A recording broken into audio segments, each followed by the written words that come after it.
Good morning, folks. This is Rant and Fury with another episode of the Boondock Gourmet. Today, it's going to be episode 2. It was supposed to be in episode 3, but whenever I was doing the editing of the second video, I screwed up and accidentally deleted everything. So that's the reason why the latke and the currywurst video is gone, or didn't get uploaded. I had a massive brain fart on my part, so that's my apologies. Today is going to be cornbread and chili. And first I'm going to make the cornbread because it takes the longest as far as the preparation goes. I've already got the oven heating. And usually people do the cast iron pan in the as far as warm-ups. I do it on the stove. This recipe is a southern tender bake, which is a kind of a white cornmeal with no sugar. Recipe calls for 2 cups of cornmeal, 1.25 cups of milk,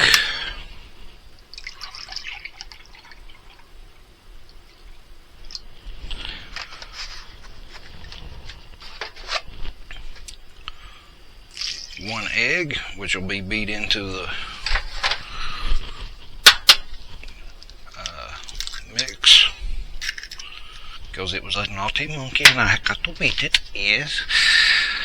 And let's see, I'm going to add a little bit of kosher salt, about a 1/2 tablespoon.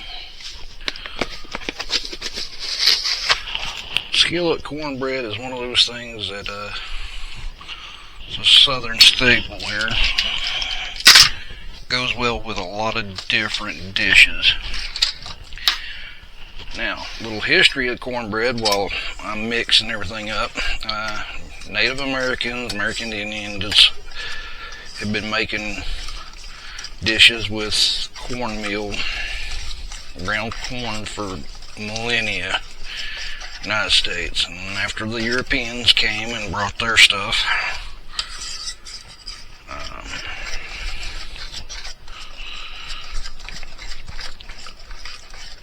they adapted a lot of the corn-based recipes from the Native Americans. Now I'm going to put a little oil in my pan while it's heating up on the stovetop, and what that does is when it gets good and hot, the oil will start cooking the outside of the batter and give it a nice good crispy crust. Now, hold on a second, I'll show you what kind of skillet I'm using. This is a deep skillet, cast iron. I've only made cornbread with it about 2 times. I didn't have a working oven for a couple of years there because of laziness on my part. The only thing that gets cooked in this is cornbread. And in the South, if you screw around with somebody's cornbread skillet, you have committed a cardinal sin. My ex-wife, who lived with me and my dad, or my dad lived with me and my ex-wife at the time, he had a skillet just like that, nothing but cornbread. It never got washed. It got wiped out after it cooled off and the cake of cornbread was brought out of it. She made the mistake of using it for a project where she was going to rebatch soap scraps. Folks, my dad was not a person that was easy to anger in the least bit, but I had to do so much butt kissing to smooth it over with him because she pulled that stuff. And I mean, I de-seasoned the pan in an open fire outside and was never able to get the soap taste and smell out of the cast iron. So if you get a cast iron skillet for making cornbread, let everybody in the house know. You screw with it, you're going to get a butt whooping. Alright? give the skillet a few more moments to heat up. I want it to be warm to the touch on the handle before I pour the batter in. And I've got the rubber spatula here to help scrape every last little bit out of the steel bowl here. Give me a moment and I'll be right back. Okay, I'm back, and while we're still waiting for the pan to heat up a little more, I want to give you a little more background on cornbread. About the 19th century or 1800s, buttermilk and eggs, baking powder, and baking soda got added to the mix, which made the cornbread, instead of a flat, heavy, dense product, rise up to where it was lighter and fluffier. We get to the 20th century, and the cornmeal was getting steel rolled versus stone ground, which removed a lot of the starches and sugars, and that's why some people, especially up north or out west, add sugar to their cornbread. I don't do that. They used to serve the Yankee style cornbread whenever I was in school. I thought the stuff was cake. That was how bloody sweet it was. Anyway, give me another moment while the pan heats up. It's almost ready, and the oven is too. So give me a few moments, I'll be right back. Alright, the oven just dinged, so it's up to temperature. I'm going to give the batter one last stir before it goes in the pan, and you'll be able to see the batter sizzle as it hits the preheat. Oh yeah, you can see the oil. Some people might say that's a little too much oil. I used corn oil this time because, like I've said before, sometimes olive oil likes to smoke and flash in high temp situations, which, I mean, you're frying in it one way or another, but bacon is not a great situation for it unless you use just a couple drizzles of it, perhaps on potatoes with a little bit of special seasoning. Alright, get that out of the way. Pot warmer, or pot holder I should say, and it goes into the with that I'm going to start on the chili. I haven't even turned off the stove yet because I'm making one pot chili, which means I'm going to do the sauteing and frying all at one time. So I'm going to preheat the steel pot up. I just rinsed it out a couple of moments ago. Let me get set up with the cutting board for the onion, bell peppers, and the meat part of the dish, okay? Okay, I'm back. I'm getting ready to dice up the vegetables. I haven't put the meat into the pot yet to brown. Instead of hamburger meat, I use carne piccata, and this is about 1.5 pounds of it. It gives a little bit different texture. And chili is not the only thing that I use carne piccata for. I use it in meatloaf with crackers versus breadcrumbs for a different texture.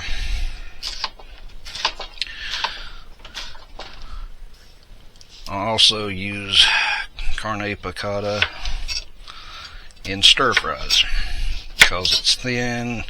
You don't have to really do a lot of knife work and prep with it. It's a consistent cut of meat. Now, when I do pork and chicken stir fries, depending on how much of a hurry I am in, it can be a little haphazard. Okay, I'm going to go ahead and put the carne piccata in. This particular batch is from Aldi.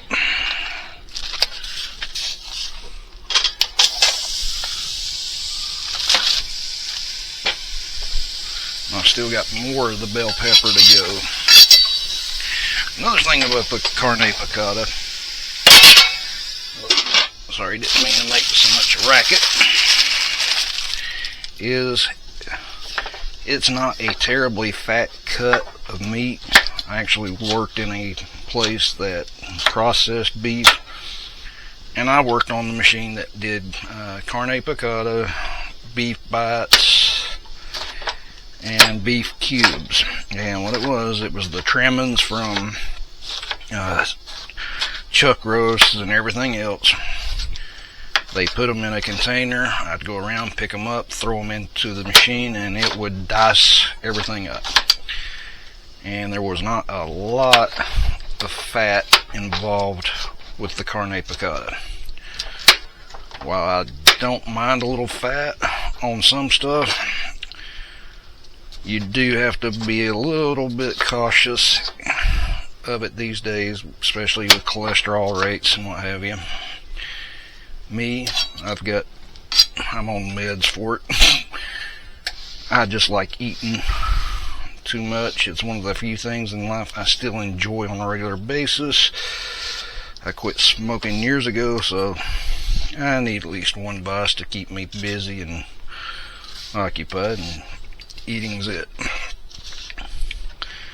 Now,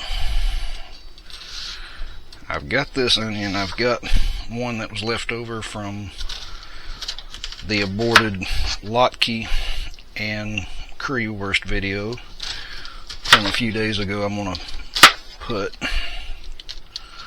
into it. Go ahead and get it out of the way. It wasn't but maybe a third or a quarter of an onion. A little bit extra vegetable component isn't going to hurt at this point. Now, a little history of chili. It's another Native American dish that's gotten Europeanized over the centuries. Chili-based meat stews was common in the Aztecs of Mexico. Now, whenever the Spanish came and brought cattle and pigs, that changed it a little bit as far as what was added to it. In old Mexico and parts of Texas, for a long time there was little chili stands. I need to turn the heat back on, where a person could get the chili meat stew. And there's quite a bit of division about whether or not beans belong in a traditional chili. And I dare say this from the bottom of my heart. Give me just a second.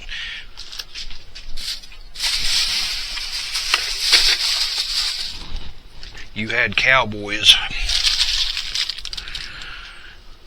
on the trail eating out of a chuck wagon where the meat wasn't exactly preserved properly all the time, so you had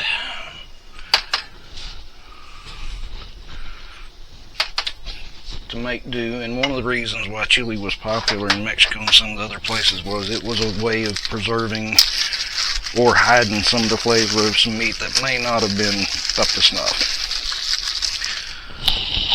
Now, another thing with chili is, especially the bean part, cowboys on the trail also had a lot of beans. Remember the joke from Blazing Saddles where Slim Pickin comes out of the tent and he's like, I think you boys had enough beans. I'd say that chuck wagon chefs mixed beans into their chili to help space it out a little bit, and also make use of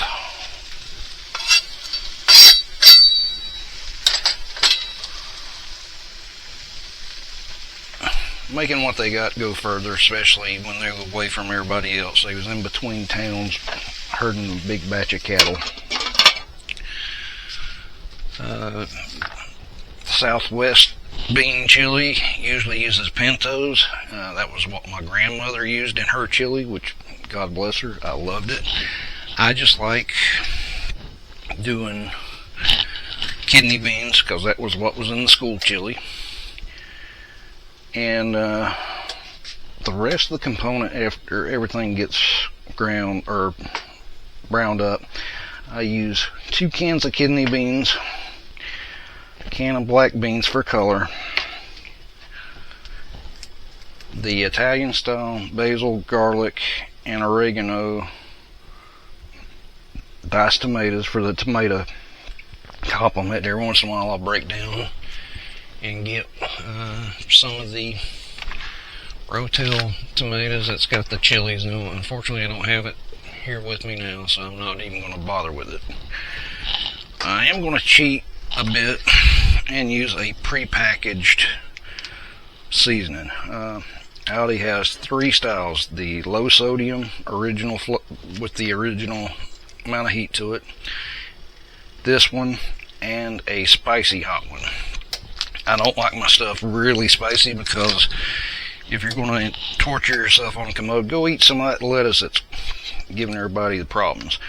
Now, I am going to try some of this actual Hungarian hot paprika, just a small amount, into the chili and see how that goes. Give me a few minutes and I'll get back to you and show you how things are browning in the pot. Okay, it's getting about brown.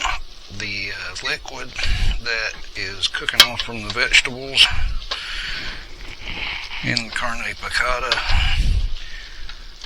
is in the bottom of the pan. That's what's steaming up the place. I'm trying to keep the camera back a little bit further, because I think it was the first episode when I made goulash. I steamed up the camera lens. Had to wipe it off in the middle of shooting. Okay, I think that'll be good enough for now. I'm going to add the beans and the tomatoes. I've already used the can opener on them off camera a few minutes ago. Now, you could probably get by with a low sodium chili seasoning if you don't want to mix up your own. Here's the tomatoes, because about everything's got sodium in it these days, and I need to watch mine a little better, so next time I'm probably going to get the low sodium stuff. Or you can mix up your own seasoning. They sell chili powder in the stores. Use that with a little bit of garlic powder.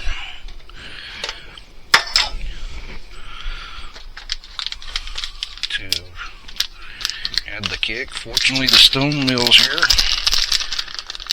Perforated packaging, so I can dump that straight in. And I haven't tossed any of the cans yet, because I'm going to add a little more liquid to this and do the slow cooking. Simmer it for a couple hours. It's only about 9ish in the morning, give or take. I'm going to at least let it simmer until 11 or 12. Let's see, give me a tether here. I'm just going to fill this can of, but almost all the way full. And I don't have to add all of it, and I'm not going to add all of it, but I'd rather have too much than not enough and make another trip on camera. Now, give me a second. Let's check on the cornbread, shall we?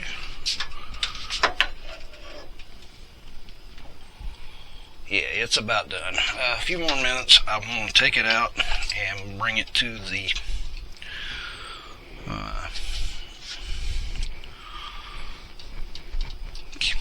dining room table where I do most of my filming anyway. Let's see. Add a little extra garlic to it. Oh, wait a second.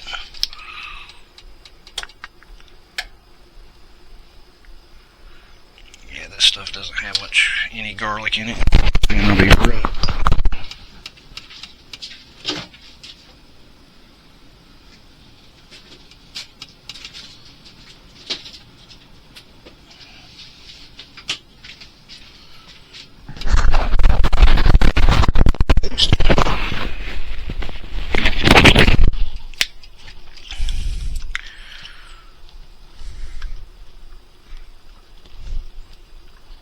them powders in this wood pile, folks. I love garlic too much. I want to give about a couple teaspoons of it. And speaking of teaspoons,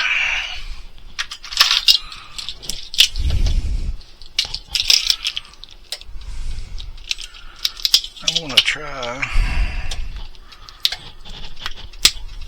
about a half teaspoon of this spicy hot Hungarian paprika.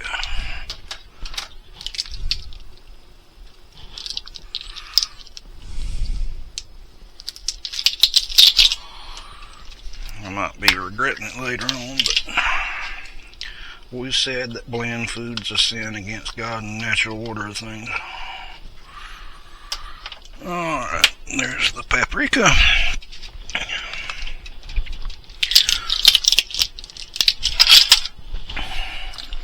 Stir everything up and return it to the heat.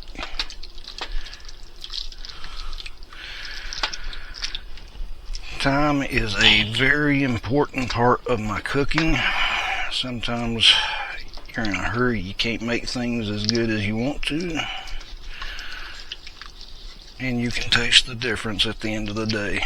So that's one reason I have my last day before I go back to work as my cooking day. Okay, I'm smelling the chili peppers and everything else from that. Alright folks, be back in a few minutes whenever I take the cornbread out. Okay, we got the cornbread. It thaws right out.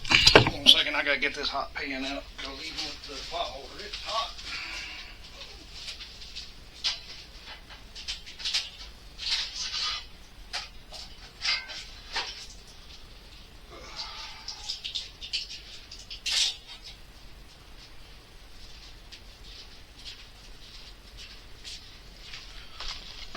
Okay, back. That almost ended up in a blooper reel. Even with the pot holder, that cast iron gets pretty hot. And this is the bottom of the cake. Nice brown. Nice yellow top on it. Be back in a little bit when... Okay folks, here we are with the finale of the chili and cornbread. There's the pot with the chili. First I'm going to cut the cornbread, because I like doing my chili with the cornbread in the bottom of the bowl. Doesn't have to be a big wedge, but enough to soak up some of the juice from the beans and other vegetables that you put in it. Alright, cornbread finished. Nice and yellow. I just cut it so it's still moist. And got some shredded pepper jack cheese to go on top. I like doing that to make it more of a all-in-one meal, which chili always has been, I guess. But I have to make it last a few days because of work this weekend. So, pan over to there, go about 2 scoops. Wonderful juice. And since all that cornbread is going to go into the chili anyway, I'm just going to set the ladle on top of it. Alright, get back to the bowl itself. Yeah, for about 3 hours of prep and cook time altogether, you get several servings of this. And it's a pretty good meal.